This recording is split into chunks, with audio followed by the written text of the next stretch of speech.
Chaque événement dans votre vie est une conséquence à une cause. Et si on remonte le fil de causalité de votre vie, pour arriver au Big Bang de l'un de vos plus grands problèmes, nous tomberons 2 fois sur 2 sur la solitude. La solitude est un sentiment désagréable et insoutenable chez nous. Et la condition biologique des humains fait que l'une de nos désirs instinctifs de survie soit la reproduction, comme élément principal de survie de la race humaine, mais aussi la peur de l'ennui, or la peur de la solitude. Solitude qui est très souvent synonyme d'ennui. Pour plusieurs penseurs, la solitude est synonyme d'ennui. La solitude signale en nous une alarme, la peur de mourir tout seul, la peur de vivre sans affection, la peur de s'ennuyer, de faire face à l'absurdité des choses sans se sentir compris. Car il faut le dire, se sentir compris par d'autres humains ou par un autre humain est en soi une manière de mieux digérer la pilule de l'existence. Qu'on croit un sens à la vie ou que l'on n'y croit pas, avaler la grosse pilule de l'existence et accepter sa douleur est difficile quand personne ne partage avec nous ce fardeau. La solitude et ses méfaits, par extension, sont souvent la source de tout problème. Le mal-être de se sentir seul nous pousse parfois à accepter de côtoyer une qualité de personne à qui nous aurions même pas dit bonjour. Cette solitude nous pousse par extension à nous faire des amis qui entraveront notre progression, d'autres qui nous changent nos valeurs et principes, aussi bonnes soient-elles.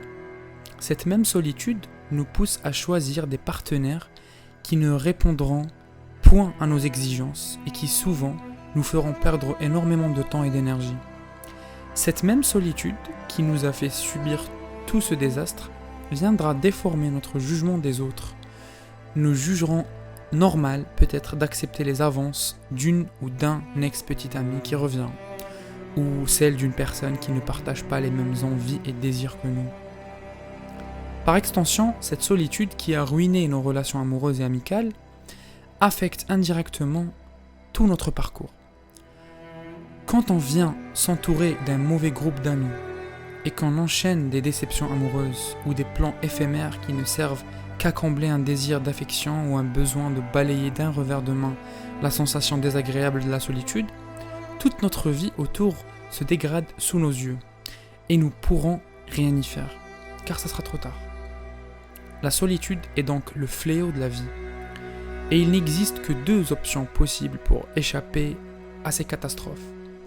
Option 1, accepter son mal-être et travailler d'arrache-pied pour s'y habituer et ne pas laisser son tourment interférer dans le choix d'un partenaire ou d'un ami ou d'un mode de vie.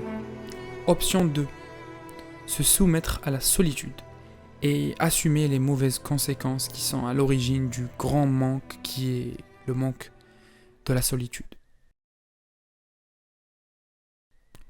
Charles Bukowski a dit, je cite, « Quand personne ne te réveille le matin, que personne ne t'attend la nuit et que tu peux faire ce que tu veux, comment appelles-tu cela? La liberté ou la solitude ?» Le contraste de la solitude et de la liberté est aussi parfois très confus. La solitude et la liberté sont interconnectées. Les traditions et les mœurs sociales et familiales sont souvent vues comme une sorte de cellule idéologique. La génération Z, par exemple, est de moins en moins chaleureuse et familiale. Pourquoi ? Car les soi-disant progrès de la liberté font que, sous prétexte qu'on devrait se libérer de toutes les traditions et les constructions sociales. Ce qu'il oublie, c'est que parfois l'obligation sociale, les mœurs aussi archaïques soient-elles, sont un bouclier contre la grande solitude.